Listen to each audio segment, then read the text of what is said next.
உண்மையை சொல்லி நன்மையை செய்தால் உலகம் உன்னிடம் மயங்கும். நிலை உயரும் போது பணிவு கொண்டால் உயிர்கள் உன்னை வணங்கும்.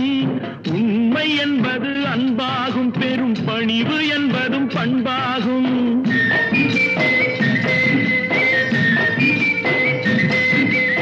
உண்மை என்பது அன்பாகும், பெரும் பணிவு என்பது பண்பாகும். இந்த 4 கட்டளை அறிந்த மனதில் எல்லா நன்மையும் உண்டாகும், எல்லா நன்மையும் உண்டாகும்.